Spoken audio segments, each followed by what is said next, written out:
विश्व 24 न्यूज हर पल आपके साथ। नमस्कार, मी आपल्यासोबत सुकेशनी गावंडे। आपण पाहतात विश्व 24 न्यूज। माजी भाजप जिल्हाध्यक्ष श्रीकांत देशमुख यांना दुष्कर्म केल्याप्रकरणी अटक न करण्याचे आदेश। सोलापूर।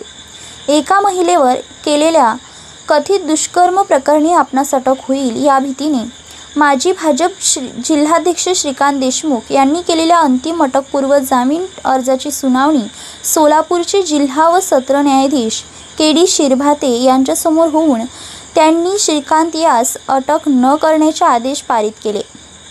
यात हकीकत अशी की मुंबई येथील एका महिलेने अर्जदार श्रीकांत देशमुख यांनी त्यांना लग्नाचे आमिष दाखवून मुंबई, सोलापूर, पुणे, सांगली इत्यादी ठिकाणी त्यांच्यावर दुष्कर्म केले, मात्र लग्न केले नाही अशा आशयाची फिर्याद प्रथमतः पुणे येथील डेक्कन जिमखाना पोलीस ठाण्यात दाखल केली होती। मात्र पोलिसांनी ती सोलापूरच्या सदर बाजार पोलीस ठाण्यात वर्ग केली व पोलीस श्रीकांत देशमुख यांना अटक करण्यासाठी त्यांच्या मार्गावर गेले होते।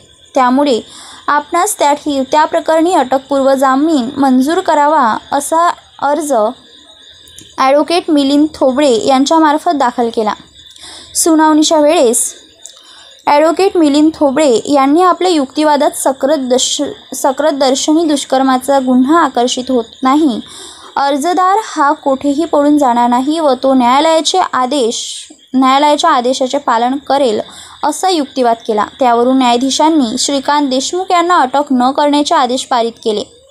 मात्र पोलीस ठाण्यात दिनांक 26/7/2022 व 27/7/2022 रोजी हजेरी देण्याचा आदेश केला व पुढील सुनावणीसाठी दिनांक 28/7/2022 ही तारीख नेमली। यात आरोपीतर्फे ॲडव्होकेट मिलिंद थोबडे, ॲडव्होकेट आकाश गायकवाड, मुंबई ॲडव्होकेट बाबासाहेब जाधव, ॲडव्होकेट विनोद सूर्यवंशी, ॲडव्होकेट निशांत लोंढे यांनी काम पाहिले।